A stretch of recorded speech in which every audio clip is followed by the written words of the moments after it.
Hello, Matinix. Okay, so it is 2:40 in the afternoon, and I am going to discuss about our week's lesson. The one that I have uploaded or posted on your FB page is also included for this week's lesson.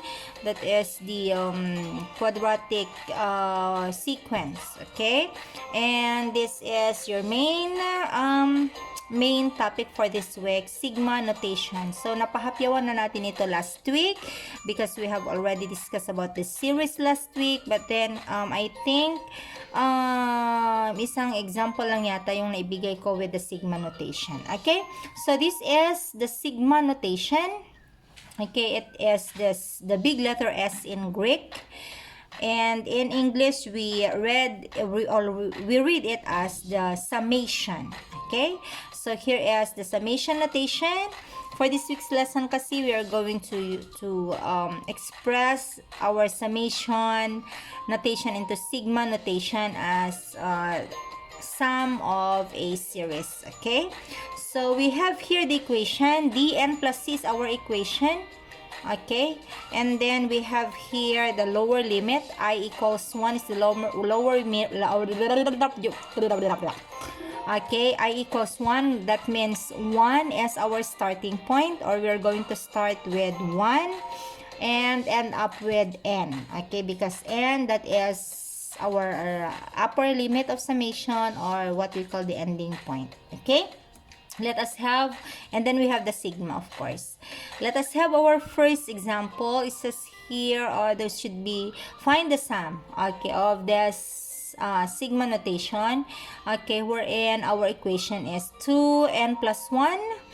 Okay, we're going to start from 0 up to 3. So I'm going to show how to do that using our pen and paper. Okay, so here we are. Ayan. So, we have in our problem the summation of 2n plus 1 for n equals 0 up to 3.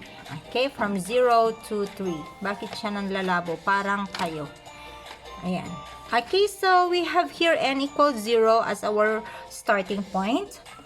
So, we have there, that means we are going to substitute, so our n will be the set of integers from 0 to 3. So we have there n equals 0, 1, and then 2, and then 3. So we start from n equals 0. So we are just going to substitute 0 to our n to find our first term. So we have 2 times 0 plus 1, that is 2 times 0 is 0 plus 1 is 1. And then we have n is equal to 1 there. So we have 2 times 1 plus 1, that is equal to 2 times 1 is 1 plus 1 is 3. Then we have n equals 2. So we have 2 times 2 plus 1 equals 5, and then we have n, our last term, n equals 3, or our ending point, n equals 3. So 2 times 3 plus 1, that is 6 plus 1, or yes, that is 6 plus 1, so that is 7. So this is what we call solving it independently, or one after the other. Okay, but if we say we're going to expand this, then that is equal to 2 times 0 plus 1.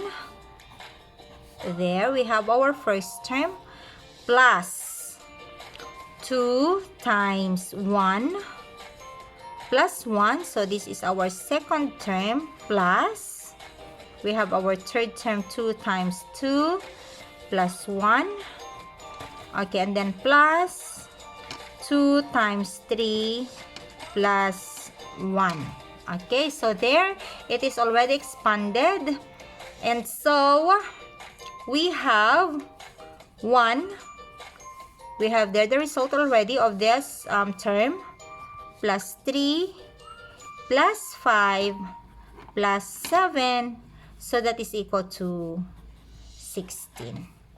Okay, let us see whether our answer is correct. Let us go back to our PowerPoint. So we have there 2 times 0 plus 1, 2 times 1 plus 1, 2 times 2 plus 1, 2 times 3 plus 1, and that is equal to 1 plus 3 plus 5 plus 7, or 16. Okay, so I hope that is clear. If you have any question about this example, you may comment down below. Wala naman nagko-comment. Okay, ibig sabihin naintindihan lahat. Ayan, so that is equal to 16. So if you're going to solve this and it is you are not tasked to expand it, then you're going to write your final answer as this. Okay, so the summation of 2n plus 1 from 0 to 3 is equal to 16. So that is how you're going to read it. And then we have here the equation 1 plus k to the second power from k equals 3 up to 6, meaning our starting point is 3 and our ending point is 6. So in its expanded notation, we have 1 plus 3. So we start with 3 squared plus 1 plus, so that is 1 plus our k is 4. So we should have here k equals 3, 4, 5, and 6. Okay, so 3, 4, 5, and 6, and then the expansion goes on up to 6, and so we have there 3 square is 9 plus 1 is 10, 4 square is 16 plus 1 is 17, 5 square is 25 plus 1, that is 26, and then 6 square is 36 plus 1, that is 37. So we have 10 plus 17 is 27, plus 26 is 53, plus 37, or 50, yes, 53. Oh, then 27 plus 26. 27 plus 26 is 53. Plus, plus 37 is 90. Okay. Parang ang tingin ko kanina dito is 9. Bakit parang nagduduling-duling na yata ako? Okay. So that is equal to 90. And then we have here n squared, the summation or the sum of n squared from 1 to 5. So napakadali lang yan. So we have the values of n are 1, 2, 3, 4, and 5. So 1 squared plus 2 squared plus 3 squared plus 4 squared plus 5 squared. That is equal to 1 plus 4 plus 9 plus 16 plus 25, or equal to 55. Okay, so you're going to write there equals 55. And then we have here the sum of negative 3i from 1 to, or I equals 1 to 5. So we have there the values of I from 1, 2, 3, 4, and 5. So that is equal to negative 3 minus 6 minus 9 minus 12 minus 15, or negative 45. O diba ang dali-dali lang ng lesson natin this week. So in writing a sequence in a sigma notation, the first thing that you're going to do is to find the equation dn plus c, where n is our variable, c is constant, and d is our constant, or d is a fixed number, okay, or an integer. So find n gives you the first, find what n gives you the first term.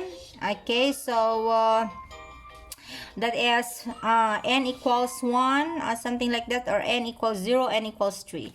Okay, and then find out what n gives you the last term. So yun yung nasa taas, ito yung nasa baba, and then ito yung nasa taas, and then fill them appropriately into the summation symbol. Okay, so we have here a series 3 plus 5 plus 7 plus 9. So what is the difference? 5 minus 3 is 2, 7 minus 5 is 2, 9 minus 7 is 2. So the common difference is 2. What is the first difference? That is 3. What is the last term? Or what is the first term rather is 3. What is the last term? 9. So find the equation. So dn plus 3 plus c equals 3. So we have 2 is the common difference. So, multiply it by n plus 3 is equal to, or plus c is equal to 3.